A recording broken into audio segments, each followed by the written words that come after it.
Hello everyone, Luke Smith here, and it is Saturday the 4th of September, so let us do another quickie reading. This site was down a little bit today, but I found it back up again. Before we do the reading, let's read a lowdown for August 2021 in Chris Can's life. August was the 8th month of 2021. It marked the third time in history that Chris was in serious legal trouble. First time was running over a guy in his car. Second time was pepper spraying someone. This time for admitting to engaging in incest with Barb. The month began with Chris being arrested in a motel parking lot and jailed without bond, and being suspended from Patreon for obvious reasons. Chris was radio silent on the remainder of the month, with all new information limited to court appearances and the occasional leaking of videos.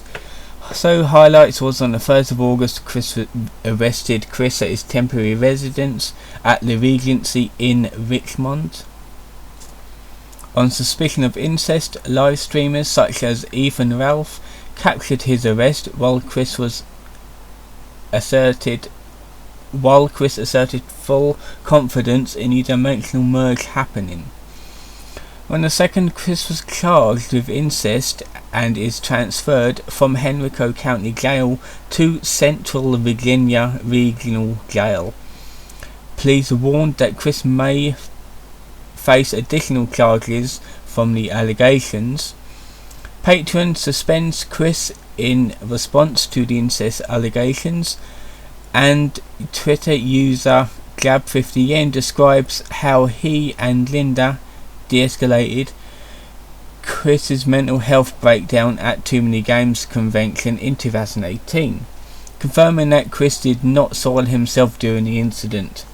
On the 3rd, the license plates of Chris's car, the Son Q, were stolen by an anon b/b again Reddit talk. There were allegations that the person who stole the plates tried to frame someone else for the theft. The Kiwi Farms also reported a rise in Chris-related listings on eBay, with sellers seeking to make profit off the allegations. On the 4th, a Greene County judge appoints Charlottesville attorney David Hallberg to represent Chris. On the 5th of August, Chris makes his first appearance in the Greene County court. He interrupts the judge multiple times and asks if he can receive his personal possessions from Fonty and Branchland Court. Chris is denied bond until the next court date on September 16, 2021. Copper Cab also uploads the second half of the interview with Chris from 2017, noting that he always intended to upload the second part, but wasn't sure why he hadn't done it when the interview was still new. That is true. Why didn't he upload it all then? Let's read. On the 7th of August, Chris's case is briefly featured on Fox News, exposing him to millions of boomers. On the 13th and 15th of August, Everfree Northwest, a My Little Pony convention held in Seattle, Washington, which Chris planned on attending but was ultimately banned from, took place without him. Thank fucking God for that. I wonder how much cringe it would have been if Chris wasn't arrested and if he didn't admit to incest and he was allowed to go and free. Like I wonder if he'd have a mental breakdown or something. I don't know. On the 15th of August, an unusual video recorded in February 2021 of Chris while possessed by Sonichu pretending to kiss an imaginary rose clue in a public library was leaked. On the 16th, Chris's YouTube account, Quickville Guardian, was hacked into. An old shitpost of Anthony Logato saying Goulet was uploaded on the channel. I saw that was weird. On the 29th of August, a Kiwi Farms user confirms Barb's return to 14 Branksland Court. I have read that post on the Kiwi Farms, and I don't really believe it, because she's got dementia, and I don't think dementia people can drive. Also, why would the hospital release her to her own home that is filthy unless it was cleaned out? Anyway, Team Troon squad, let us have a little read of this.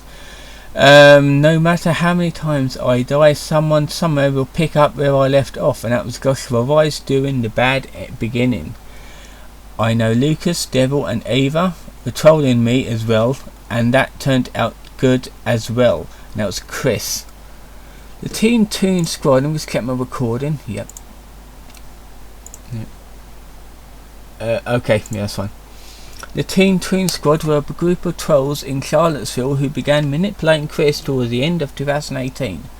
Really? It was like 3 years ago that was. Jesus. As their moniker suggests, they were known to be transgender and about half of Chris's age. Yeah, like teenagers. Currently, Lily Celestial Simpkins, tomboy name Lucas Simpkins. To be fair, that's not a bad surname to have. I quite like that. Rolls off the tongue. Is the only squad member known by full name. Other members of the squad include Ava and the Devil, also known as that and that.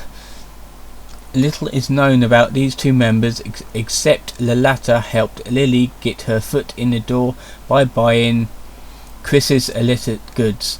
Team Troon squad originally met Chris when two of their members purchased 32 pages of his pornography drawings on eBay for $1,000 in April 2018. Where did kids get that sort of money? I mean, that's the thing. These are teenagers. These are basically children. Where the hell did they get like $1,000 from? I don't know. They were mentioned on the Kiwi Farms to have smoked marijuana with Chris in violation of his therapeutic docket. Was Chris in violation of that, or the kids? I'm not quite sure. In 2018, after gaining Chris's trust, the squad infiltrated into Chris's accounts, leaked content, and then pointed the finger at Wise and Boyd. Time and time again, Chris has taken their statements at face value. Yes, because Chris can never fucking learns. Much like the Idea Guys, I don't think these people are as bad as the Idea Guys. However, Bella's will always be the worst. However, Bella never conned him out of money, so there you go. Much like the Idea Guys, the Team Troon squad's trolling occurred largely behind the scenes, and only a scanty amount of content was ever leaked until December 2018. Having also begun trolling Chris at the height of the Idea Guys' power, that's the thing, it's like the Idea Guys was 2017, wasn't they? Yeah. And having used them as a scapegoat to evade detection. Accurately estimating the extent of their manipulation is possible. Regardless of who individually is responsible, collectively they are all reams. That's true. They were probably responsible for introducing the dimensional merge into Chris's mind. In a perplexing tweet on Christmas Day 2018, Lily's identity was exposed by someone role-playing as Maggie Chan, prompting the other Troons to wipe their presence off the internet completely, as the guard dogs as well as the greater Kiwi Farms began closing in on them. Unlike Boyd and Wise and Boyd, Chris remains fond of the squad and is still bewildered that they left him without warning. He has tried thus far in vain to re-establish contact as late as September 2019. I've got some information right here. Name, Lily Celestial Simpkins. Date of birth, the 10th of September.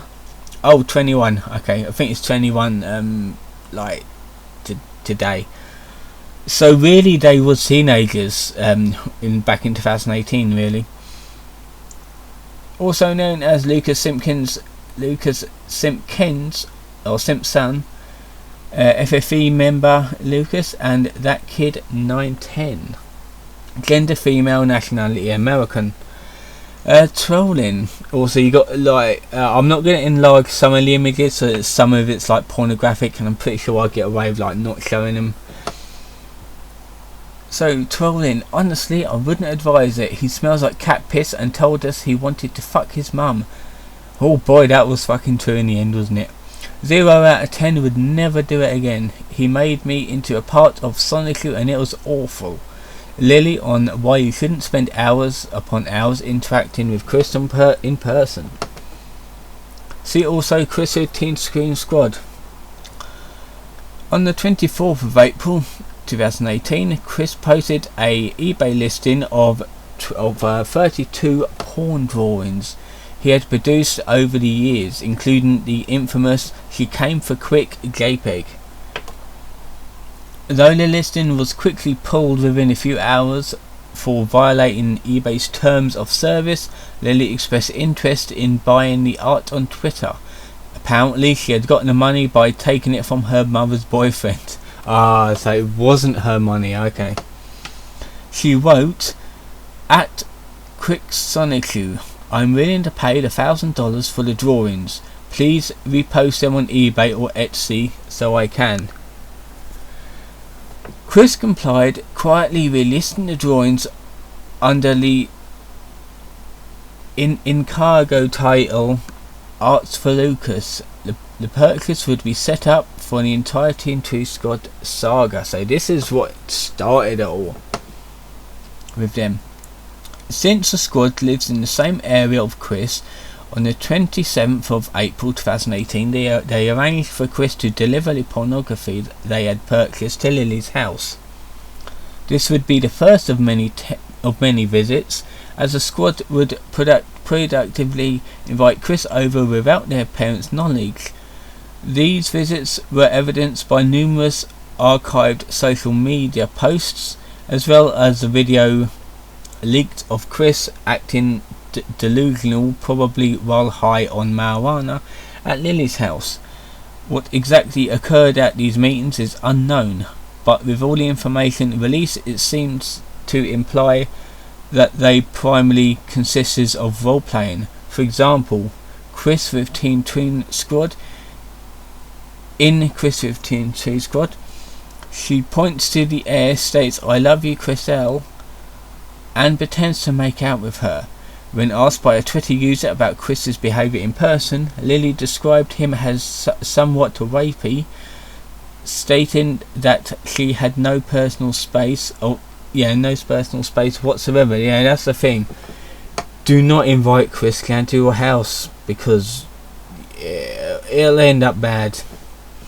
Knowing him on the internet is one thing, but knowing him in person is another thing, and I've heard so many horror stories.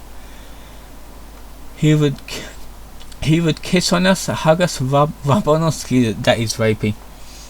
Press his head against us randomly, get incredibly close. He is really rapey. It's awful, especially because at the time we were all minors. Yeah, they're about 17, 18 years old. If true, it makes no sense while Lily would willingly invite Chris over multiple times. Yeah, that's the thing. If you didn't like him the first time, what the fuck would you have him over the times after that? Especially with how much information on Chris's creepiness is publicly available. It is instead believed that these statements were damage control. Hilariously, Chris also had some of his own complaints about Lily, angrily posting a tweet that she had attempted to convince him into buying alcohol for them. And this was him. "No, Lucas, I will not buy you booze." Okay, so we got some pictures here. I'll probably read them later, but I don't want this to go out too long. I mean, this has been like 15 minutes. Not bad so far, but yeah, we'll see when we see. Sometime during their in-person role-playing sessions, Lily introduced Chris to cannabis, which resulted is captured in a 38-second long showing of Chris high on marijuana while pretending to make out with Chriselle. He later angrily clarified on Twitter that he was not, in fact, constantly high. I didn't know he was under the influence when he did that. Okay, that's new because I've seen that video. I'll play it.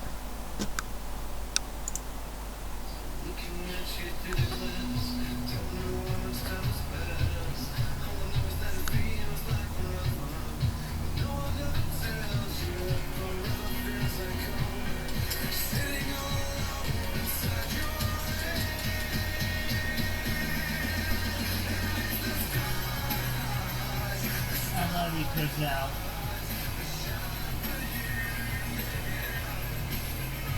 My wife, my lovely lady, ladies and gentlemen. She's very pretty. Thank you. That's enough of that.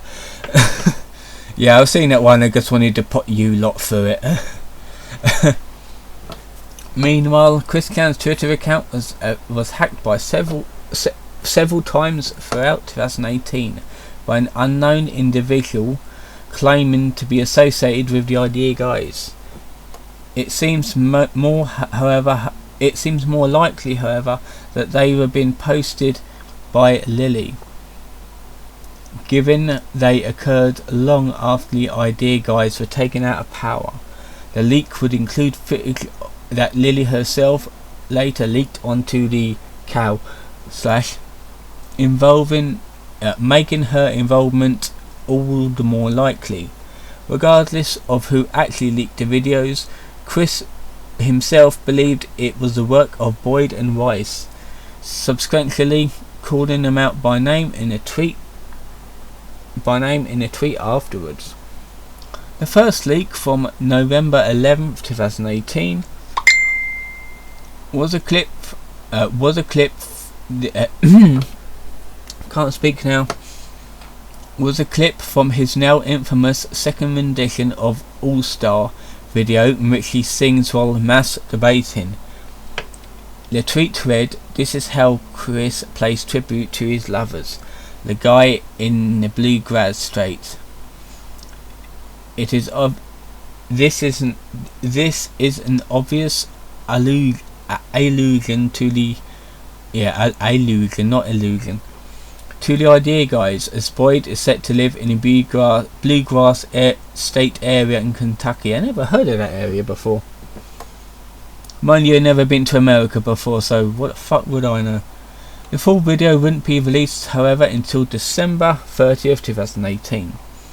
The second leak, which occurred in December, took place over the span of 2 days. The single tweet on the 11th of December 2018 at 1:27 p.m.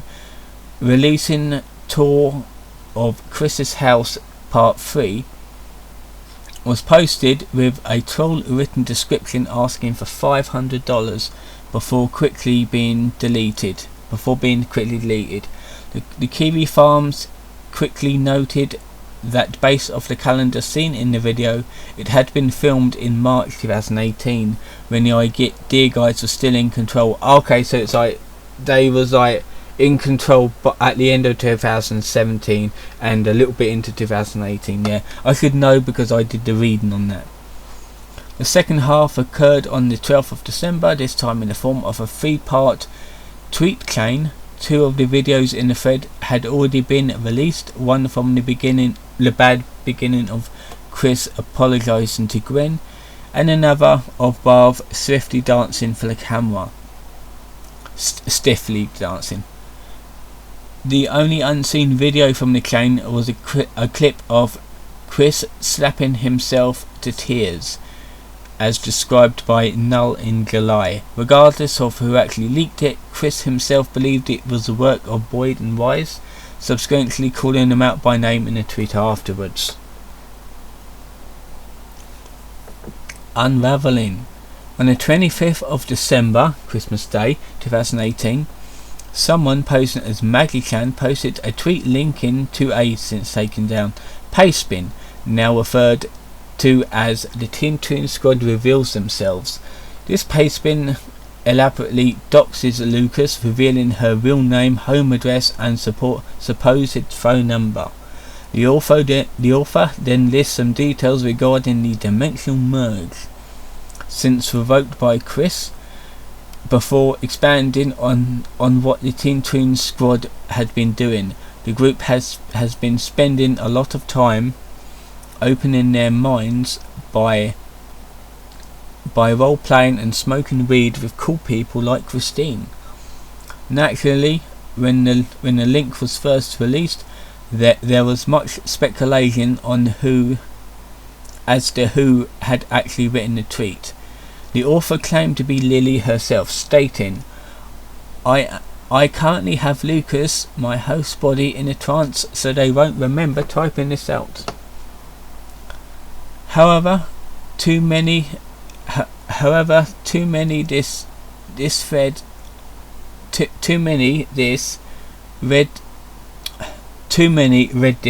They could have just put that as it has been a third party involved.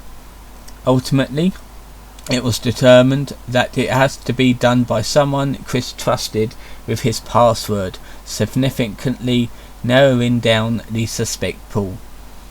A follow-up tweet from Chris later called the author a gremlin, trying to divide him, Lily and the captain. The most important revelation is the mention of the captain, who Lily would later claim was the one responsible for doxing her.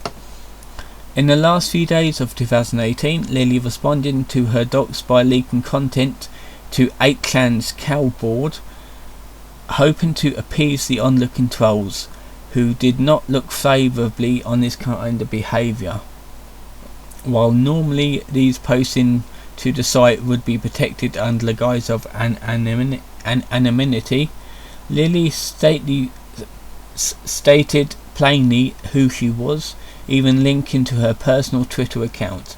She began by revealing Discord logs from Chris from 18th of December 2018, in which Chris discusses how damaging his high school ring, followed by Luca Sonichu, an original Sonichu character and medallion Chris had created for her on the 23rd of August 2018, and a video of Chris screaming at his toilet. Lily's situation continued to deteriorate rapidly on the 29th of December 2018. While Lily was busy realizing how much she could, as much as she could, Chris condemning her over Twitter, alluding to a fallout between them, though blame for Lily's actions was assigned instead to Aosor, a hyperdimensional Neptunia villain, whom Chris also believed had been behind Jessica Quinn. In a desperate final attempt to appease the trolled community, Lily partially leaked the All-Star masturbation tape on the 30th of December in exchange for her to be left alone, and her mother for not finding out about her internet antics. I bet you she was fucking shitting herself when all this was going on. She concluded that day with another plea for the trolls to stop texting her, offering to tell them all about Chris's lovely adventures and to set things straight to anybody who messages her on Twitter. Satisfied that the internet now seems to be leaving her alone, Lily finally posts the rest of the All-Stars as a reward on New Year's Eve 2018, gloating, "Since idiots are starting to get a clue and leave me alone, here's the rest. I don't care, Chris ain't gonna do shit to me because my mum will sue him." This would backfire, as an amused Kiwi Farms chose to target her in response for the release, Realising the newfound attention that she had attracted onto herself from All-Star, Lily frantically began backpedaling on Twitter. Once again, she attempted to blame the idea guys for her deeds, but few were convinced. The overwhelming amount of context and framing would have to been done for little to no gain, as much an explanation unacceptable. After this, nothing has been heard from the Teen Troon squad. The remaining members dispersed before they could be exposed. Yeah, they were the smart ones. Lily was the dumb one. Their primary legacy is in implanting or at least nurturing the dimensional merge as a variable substitute in Chris's life, full of love Chris that the idea guys has brought to an end. Months after they broke all their ties, Chris bemoaned on Lily's birthday in September 2019 that he had lost their company and appealed for them to come back. It is however doubtful that they will ever return after experiencing so many side effects of trying to manipulate Chris. And we have some pictures right here. So let's have a look at some pictures right here. Let's just do this and this right here. Oh boy, I think my it sounds like these are not loading up. These are not loading up at all. Okay. Never mind. Yeah. Alright, is the site really down? Yeah, the site's down again. Ooh, the site is down. Okay, that's going to be it for this video because the site went down right at the last minute. Hope you enjoyed it. Don't forget to give me a like and subscribe, really appreciate it, and I'll see you guys in another video.